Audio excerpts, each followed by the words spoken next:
struck the upstream truss with a dull boom that shivered the railing under my hands. The bridge held. Before I tell you about the night the bridge went under, I want you to think about the sound of a river in flood. It is not like the gentle rush you hear on a calm day. It growls low like something alive and angry, pushing at the banks as if it wants to climb out. In the spring of 1984, I was 26 and working a seasonal job for the county road crew. They stationed me at the old iron truss bridge south of town, the one that crossed the Pine Bend River. It was my task to keep watch when the spring thaw swelled the current. If the water rose too high or the supports looked in danger, I was supposed to call the dispatcher and close the road. That bridge was built long before my time. Its green paint was faded to the color of moss and the riveted beams rattled in the wind. Most days it served well enough for the few farm trucks and school buses that passed over it, but the river below was known for its mood swings every April. A week of warm rain in the mountains could turn a trickle into a brown torrent full of drifting logs and whole chunks of ice from the melt upstream. On the afternoon my watch began, the sky had been gray all day, the kind of color that hides the hour and makes you guess at the time.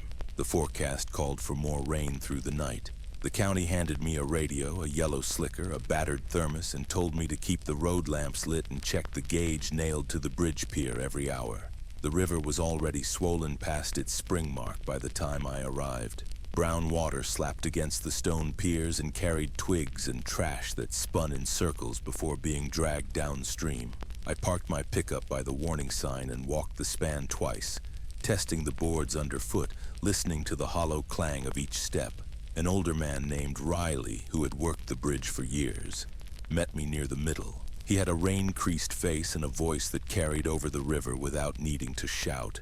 "Watch the upstream side," he told me, pointing with his chin at a line of branches caught against one of the beams. "If debris starts to wedge there, it will push the water higher." He tapped the gauge pole with his boot heel. 4 more feet and we call it in. Riley left at dusk, his shift done, and I stayed behind as the mist thickened. The road lamps buzzed to life one by one, casting shaky halos on the slick boards. I remember leaning on the rail as the last daylight drained from the clouds, thinking the river smelled of cold earth and rusted iron. By 8 o'clock, the rain had turned steady. It tapped on my hood and hissed on the dark water. Each hour I noted the height at the gauge and wrote it in the damp logbook, trying not to smear the ink with wet fingers. The river crept up inch by inch, slow enough that I thought maybe the forecast had exaggerated. Near 10, I brewed instant coffee in the cab of the truck, watching the beams disappear into the fog that drifted off the water. I caught myself listening for the growl I remembered from other floods, but the sound then was still only a steady rush. I told myself I had time.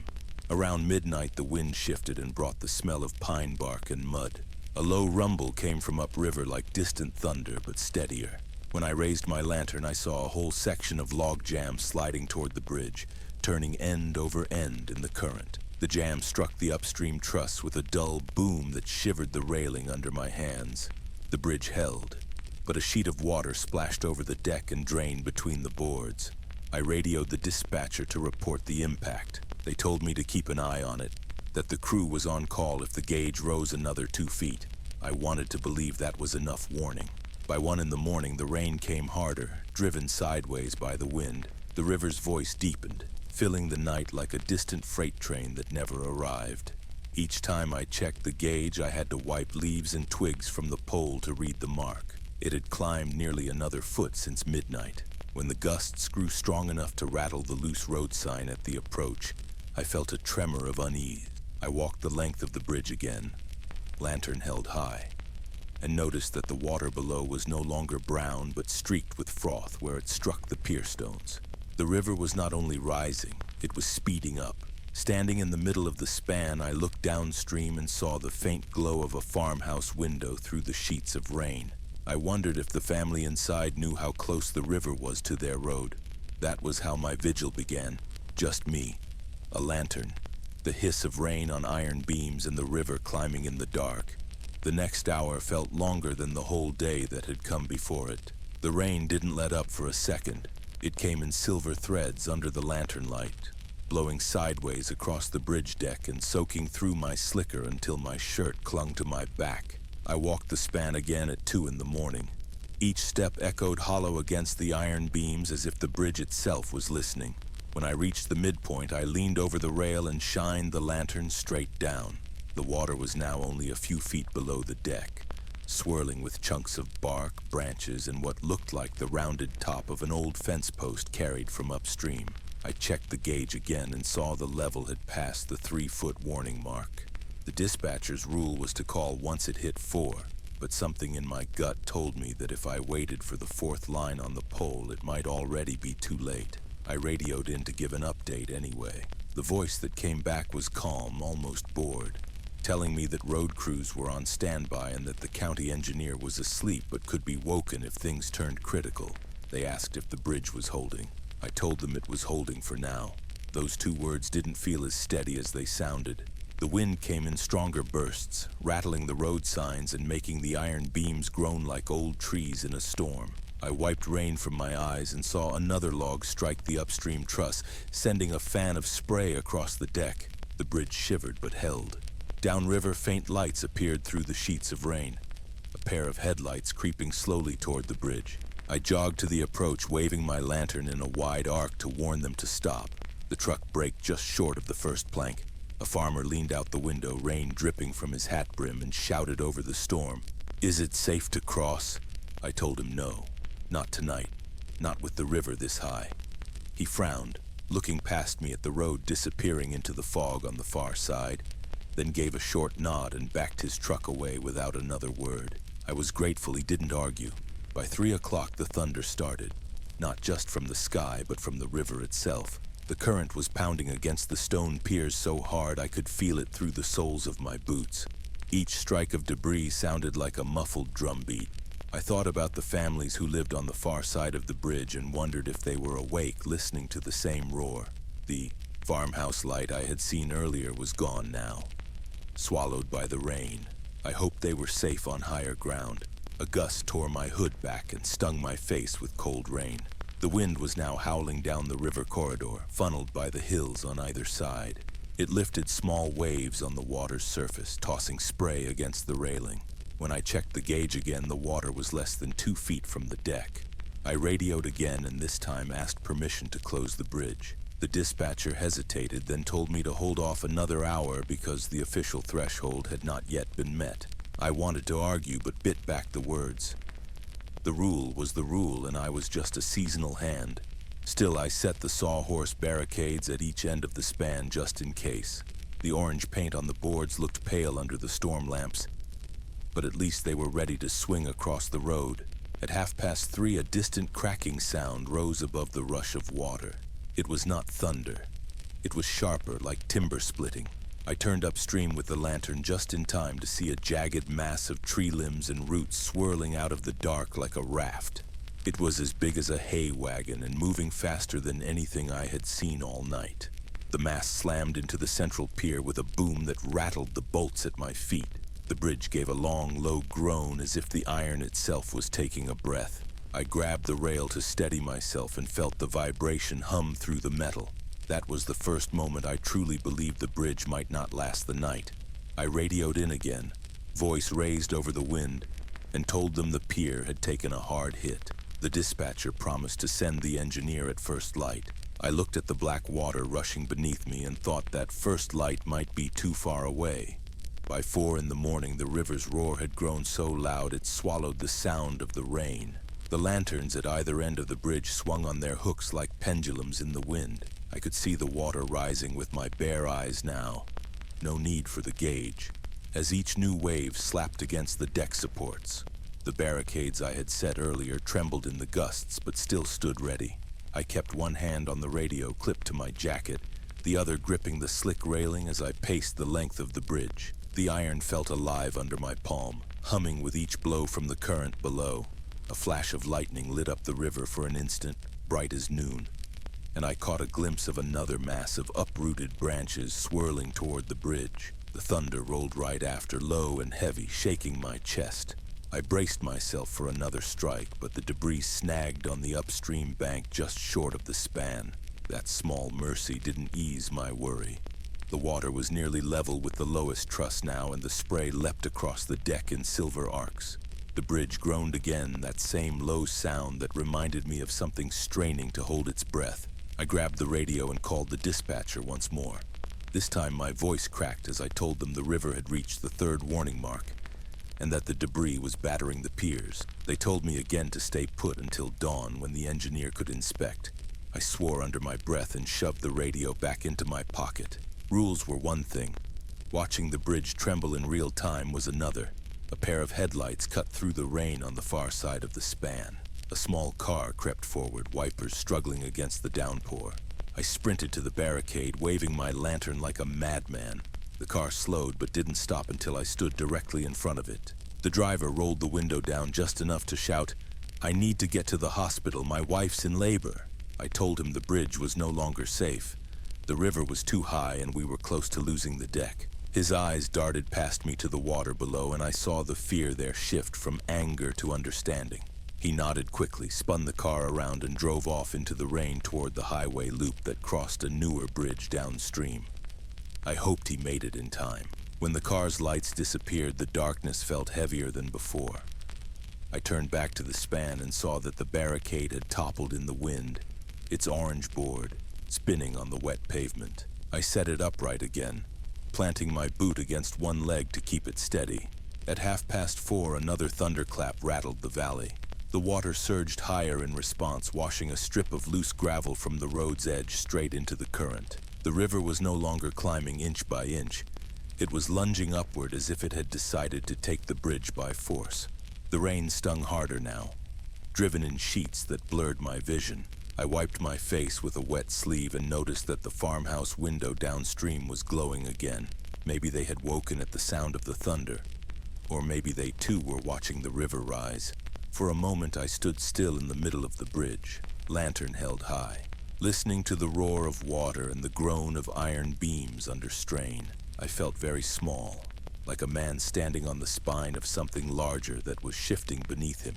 When I finally stepped off the bridge and back toward my truck, I realized my boots were leaving shallow puddles where the deck had started to hold water. That was the moment I knew I couldn't wait for sunrise. The bridge was no longer just wet. It was being swallowed piece by piece. At 5 in the morning, the sky stayed as dark as midnight. The rain had not slowed, and the river had claimed the last foot between its surface and the bridge deck. Every few minutes, a wave slapped against the planks and sprayed water through the gaps as if warning me what was coming next. I called the dispatcher again, this time with no attempt to sound calm. I told them the bridge needed to be shut down immediately. The reply was a muffled crackle of static, followed by a promise that the road supervisor was on the way. No time given, no assurance of how soon. I set both barricades across the road myself and wedged rocks at their feet to keep them from blowing over. Then I dragged the heavy chain from my truck and looped it through the center posts, snapping the padlock shut. Anyone who tried to drive through would have to smash the barricade to pieces first. It was the only authority I felt I still had. The wind came down the river valley in long, uneven gusts that carried the smell of wet clay and pine sap. I leaned into it as I crossed back to the middle of the span, lantern swinging at my side. The iron beams groaned and trembled beneath me in a way I had never felt before. For the first time that night, I wondered if I should abandon the bridge altogether. Lightning flashed again and lit up the whole valley for the space of a breath. In that white glare, I saw that the downstream side of the deck was already slick with a thin layer of water sliding toward the rail. The pine bend was no longer beneath the bridge. It was on it. I hurried to the upstream rail to see what was forcing the water higher. A massive log jam had built against the central pier since the last strike I had heard. Branches, roots, even a full pine tree trunk were jammed into a single knot that was funneling the current straight upward. I tried the radio again, but all I got was more static. The wind was interfering with the signal, or the dispatch tower had lost power. Either way, I was on my own now. The deck began to tremble beneath my boots as the river struck it harder, like fists pounding on a door. Spray hit my face, cold and bitter with silt. I backed toward the truck, intending to drive off the span, but stopped halfway when I thought I saw movement on the far side. Through the sheets of rain, a pair of dim headlights appeared again. A small sedan was crawling up the slope toward the barricade. I ran, waving my lantern high over my head, shouting even though I knew they couldn't.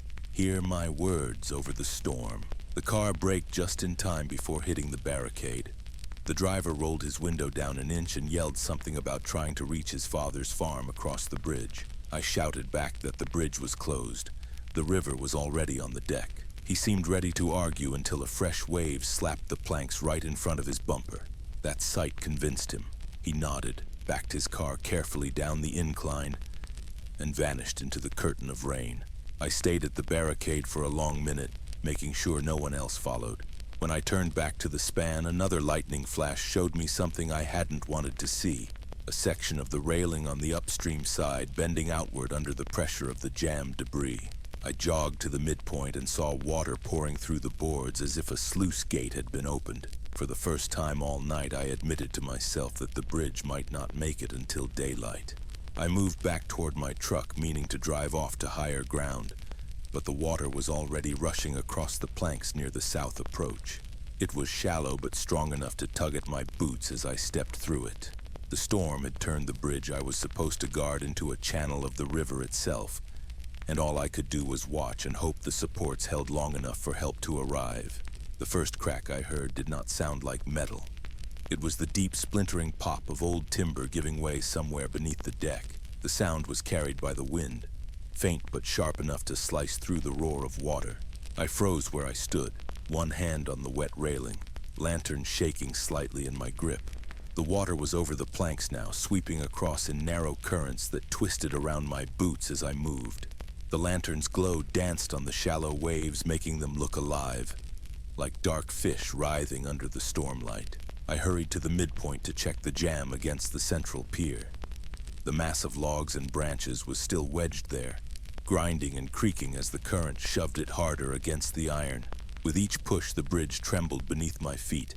Another flash of lightning tore across the clouds, lighting the river in silver streaks. I saw that one of the side rails had snapped free where the log jam had pressed too long and too hard. The broken piece swung outward like a loose gate, clanging when the next surge hit. I knew then that the bridge's spine was losing its grip. There was nothing I could do to hold it together except keep people off it. I checked the barricades again, relieved they were still in place and unbroken. No more headlights had appeared through the storm. The radio hissed uselessly in my pocket, so I set it down on the truck seat and grabbed the heavy flashlight instead. I walked the span one more time, sweeping the beam low along the deck to watch how the water moved. It was no longer creeping across the boards, it was rushing from the upstream rail to the downstream side as if the bridge were just another bend in the river. A rolling thunderclap boomed overhead, and almost at the same time I felt the whole bridge jolt under me. For an instant I thought something downstream had collapsed. Then I saw it. The jam at the pier gave way in one violent lurch, tearing loose like a broken tooth. The mass spun downstream, leaving the water behind it boiling white against the truss. The bridge groaned again, louder this time, freed of the weight but left shaking as if it had been punched in the ribs. I hurried back toward the south approach, half expecting the deck to buckle beneath me at every step. By then the rain had turned from steady to torrential. It came in sheets that blurred the far shore until I could barely see the trees beyond the lamp glow. The storm felt as though it had decided to test every bolt, every plank, and every nerve I had left. Near dawn, a pale line of light tried to seep through the thick clouds to the east. It was not sunlight as much as a slightly lighter shade of gray pushing back the black. The river didn't care. It kept rising, now washing over the deck in small waves that lapped at my boots as I stood at the barricade. I thought about driving off to higher ground before the bridge gave out, but something in me refused to leave until the crew arrived. I had been sent to guard it, and I wasn't going to abandon the post unless the river forced me. Another splintering crack shot up from below, this time closer to the south approach. I stepped back instinctively, eyes scanning the planks for movement. Nothing gave way yet, but I knew the supports below the deck were taking a beating I could not see. I stood in the rain, gripping the flashlight and watching the water surge past the tires of my truck, thinking of how quickly an ordinary night watch could turn into a fight for the road itself. By the time dawn began to gray the horizon, the storm had scoured nearly everything from sight. The fields on both banks looked like shallow lakes under the silver rainlight. The pine bend was no longer just a river in flood. It had become the main road itself, cutting a new path where it pleased. I stood at the south approach, soaked through, hands numb from the cold water that had seeped inside my gloves. The rain had slowed to a heavy drizzle, but the wind still gusted now and then, shaking the lamp poles and sending ripples across the water pooled on the deck. At first light, I heard the distant whine of an approaching engine. A county truck appeared on the far bank, headlights pale in the morning fog. Behind it came a smaller pickup with the road supervisor and the bridge engineer. They stopped short of the barricade on their side, unwilling to risk the crossing. The engineer climbed out, his yellow raincoat flapping, and shouted across the span, "Stay off the center pier. We need to see how bad it is before anyone drives through." I yelled back that the jam had broken loose before dawn, but the water was still over the boards. He nodded and began taking notes on a clipboard shielded under his coat. The supervisor raised a bullhorn and called for me to come across while I still could. I hesitated, looking at the deck under my boots. The water was lower now, but the planks still felt unsteady, as if they were floating on the current rather than nailed to the beams. I slung my flashlight and lantern over my shoulder and walked slowly, testing each step before I trusted it. When I reached the far side, the engineer knelt near the gauge pole. He tapped the wet wood with a gloved finger and muttered that the river had topped it by nearly a foot during the peak surge. The mark he pointed at was higher than I had ever seen. We gathered by their truck while the supervisor radioed for a full closure of the road. They told me I had done the right thing locking the barricades through the night. It was small comfort against the sight of the old bridge trembling in the flood. As the rain lightened, I could see more of the damage. Boards warped and pushed upward by the current. Patches of the railing bent outward where the jam had struck. Deep gouges in the central pier where debris had battered it. The bridge looked like a man who had survived a beating but would never quite stand straight again. The engineer announced that the bridge would be closed indefinitely until repairs were approved. He warned that any heavy truck that tried to cross now could bring the whole span down. I thought about the farmer, the man whose wife had been in labor, and felt a rush of relief that I had stopped him in time. We stood together for a while, watching the water slide back into its banks as the rain finally eased. The fields were littered with broken branches and bits of fence torn from upstream. A soggy scarecrow floated in a shallow eddy near the shore, turning slowly as if surveying the damage. For the first time since sunset the night before, I felt the tightness in my chest begin to loosen. The bridge was battered but still there, and no one had been lost trying to cross it. That felt like a small victory. As I climbed into the county truck to ride back to town, I glanced over my shoulder at the span. Its wet beams gleamed under the weak morning light, scarred but standing. I realized then that sometimes guarding something means knowing when to bar the way instead of waving it open. The county closed the bridge that same morning, nailing wooden barricades across both approaches and hanging bright orange road closed signs that flapped in the lingering breeze. I was told to remain on duty at the south approach for the next week, more as a watchman than a tender, while the river settled and inspectors planned repairs. The rain moved east by afternoon, but the water didn't leave as quickly. It stayed high and sullen, pressing hard against the pilings as if testing the battered span for any sign of weakness. The fields on either side had become temporary ponds where geese paddled through the leftover floodwater. That first evening after the storm, I stood by the barricade and watched the current drag whole mats of uprooted grass downstream. Every hour or so, a truck or car rolled up the county road, slowed at the sign, and stopped when they saw the bridge still half drowned. Most turned around without fuss, but some drivers stepped out to argue. They wanted to get to the grain elevator across the river or haul hay to a neighbor. I had to tell them the same thing each time. The bridge wasn't safe. Some cursed under their breath. Others muttered about wasted fuel, but none tried to cross. 2 nights later, a neighbor named Dalton came up the road at dusk with his headlights on and a wagon hitched behind his pickup. He said the water was already dropping and that the bridge looked fine to him. He had a sick calf that needed the vet on the far side. I felt the pull of his words, the kind of urgent need you can't easily deny, but I couldn't let him through. We stood in the drizzle arguing in low voices until finally he kicked the mud with his boot and said, "You're right to keep it shut." just hate feeling helpless. He turned around without another word, and I stood there listening to the sound of his engine fade up the hill. During the day, I helped the road crew mark the deepest potholes on the approaches. We drove stakes into the softened shoulders where the flood had eaten away the edges. The sun came out on the third morning, bright but without warmth. Steam rose from the wet earth, carrying the sharp smell of silt and crushed weeds. On the fourth day, the river fell enough for the engineer to wade to the central pier with his tall boots. He showed me the fresh scar where a massive log had slammed the stonework, leaving a jagged crack across one corner. The bridge hadn't just been shaken. It had been struck. That night I couldn't stop, imagining the crack widening in the dark, the whole pier shifting as the current gnawed at its base. I made my rounds every hour with the lantern, even though the sky was clear and the moon cast plenty of light. By the end of the week, the barricades had become familiar to me, their orange boards speckled with dried rain, the padlock on the chain at the gate shiny from fresh water. I felt almost protective of them. People grumbled, but no one drowned, and I considered that worth every complaint. The bridge remained closed long after the river calmed. When the engineer returned with the report, he said repairs would take months, and that the old timber decking would likely be replaced altogether. He patted the pier's cracked stone as if consoling an injured animal, and said it had done well to last as long as it had. For me, that week on watch taught a quieter kind of vigilance. Not the frantic fight of a night storm, but the slow patience of telling good people no for the sake of keeping them safe. Guarding a closed bridge wasn't heroic work, but it kept harm from happening. And sometimes that's the only measure that counts. A month after the storm, I drove back to the crossing on a clear afternoon. The county crew had pulled the broken decking away, leaving the bridge half bare like the ribs of some old workhorse. The river beneath was calm again, green-brown and slow as if it had never risen in anger.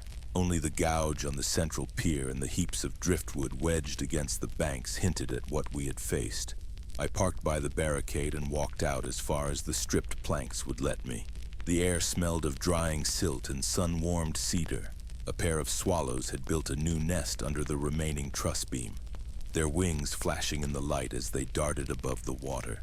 I thought about the night I'd spent shouting orders over the wind, the weight of the soaked chain on the gate, the wet rope biting into my palms. For weeks I'd replayed the scene in my head, trying to decide which choice had spared the most lives and which mistakes had nearly cost them. People in town sometimes thanked me for standing guard through the flood, but the praise never sat right. I kept remembering the moment just before the barricade fell, how I'd waited a few heartbeats too long, hoping the river would ease. I'd closed the bridge late enough to feel the boards shudder under my boots while the current tore at them. That hesitation taught me more than any thanks could. It reminded me that waiting for perfect certainty can be the same as inviting disaster. I stayed at the rail for a long while, watching sunlight glance off the current. In the quiet, I could almost hear the river breathe, restless even in peace. I knew then that I'd never again take its calm for granted.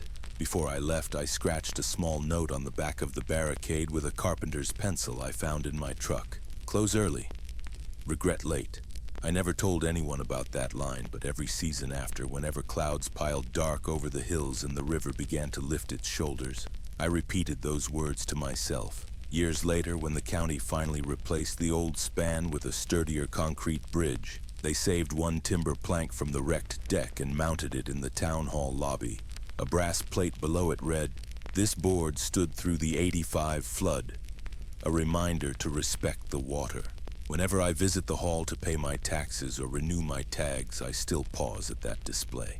Not because I'm proud of what I did that night, but because I remember what nearly went wrong when I hesitated. That storm changed the way I looked at my work, and if I'm honest, at my own judgment. I came to understand that caution isn't weakness, that sometimes the bravest act is shutting things down before anyone else sees the danger.